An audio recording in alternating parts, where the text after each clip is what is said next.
নমস্কার বন্ধুরা, আপনাদেরও যদি লিচু গাছে এরকম ভাব পাতা ঝরে যেয়ে ন্যাড়া হয়ে যায়, তাহলে আপনারা এই লিচু গাছকে কিভাবে বাঁচাবেন, আজকের ভিডিওটা সেসব বিষয় নিয়েই আমি দেখাবো। অবশ্যই ভিডিওটা আপনারা স্কিপ করে দেখবেন না, কেননা আমি মাঝে কিছু কিছু গুরুত্বপূর্ণ কথা বলবো। অবশ্যই সেই কথাগুলো যদি আপনারা মেনে চলেন, তাহলে আপনাদের লিচু গাছটি বেঁচে যেতে পারে। অবশ্যই ভিডিওটা শেষ পর্যন্ত দেখবেন। নমস্কার বন্ধুরা, আমি নবীন, আপনারা দেখছেন সেফ গার্ডেন।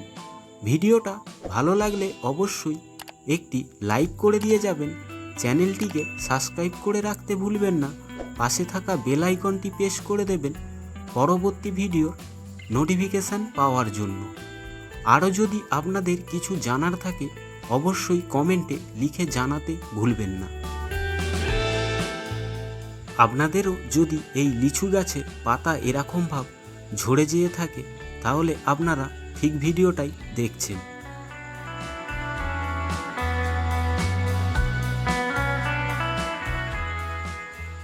আমার এইখানে লিচু গাছটিতে দেখতেই পাচ্ছেন যে ছোট ছোট গজি প্রায় বার হয়েছে প্রচুর পরিমাণে।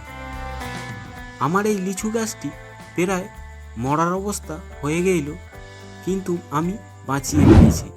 আপনারাও এই ভিডিওটা দেখলে আপনারাও গাছকে বাঁচিয়ে নিতে পারবেন।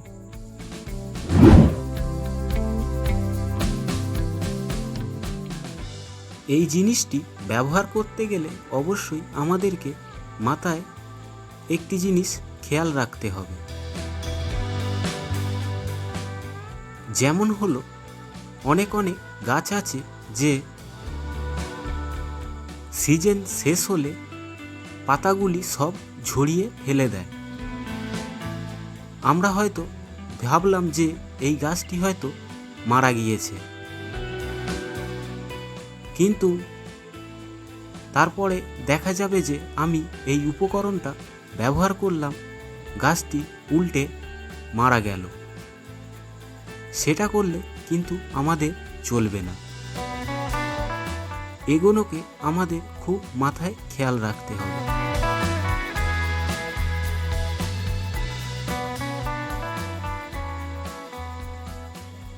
গাছটিকে বাঁচাতে গেলে প্রথমেই যে কাজটি করতে হবে, আমাদেরকে গাছের যে যে শুকনো ডালগুলি আছে সেগুলোকে ছেঁটে ফেলে দিতে হবে।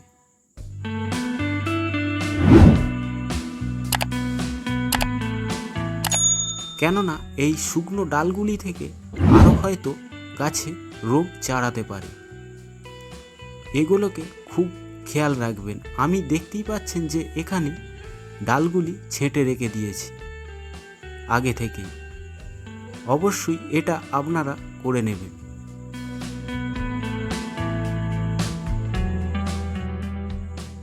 বেশিরভাগই গাছের ক্ষেত্রে যে বিষয়টা হয়ে থাকে সেটা হলো গাছেতে বেশি পরিমাণ জল দিয়ে দিন। টবের মাটিতে বেশি পরিমাণ জল যদি জমাট বাঁধে, তাহলে গাছের পাতা হলুদ হয়ে ঝরে যেতে পারে।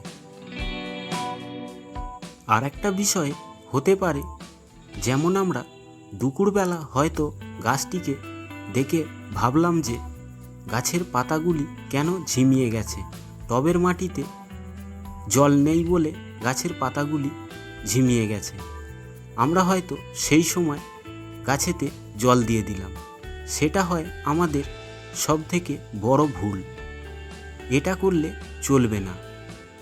এটাকে সবসময় আমাদের খেয়াল রাখতে হবে। টবের মাটিতে জল দিতে গেলে সবসময় আমাদেরকে সন্ধ্যেবেলা অথবা সকালবেলা জল দিতে হবে। আমার এইখানে গাছটি দেখে বুঝতেই পাচ্ছেন যে আমি কি ব্যবহার করেছি এই গাছটিকে বাঁচানোর জন্য। আমার এই গাছটিতে ছত্রাকের আক্রমণ হয়েছিল, সেই কারণেই আমি এই গাছের মধ্যে স্যাপ পাউডার ব্যবহার করেছিলাম। আপনারাও এরকম ভাব স্যাপ পাউডারকে গুলে নিয়ে টবের মাটিতে অল্প পরিমাণ দিয়ে দেবেন।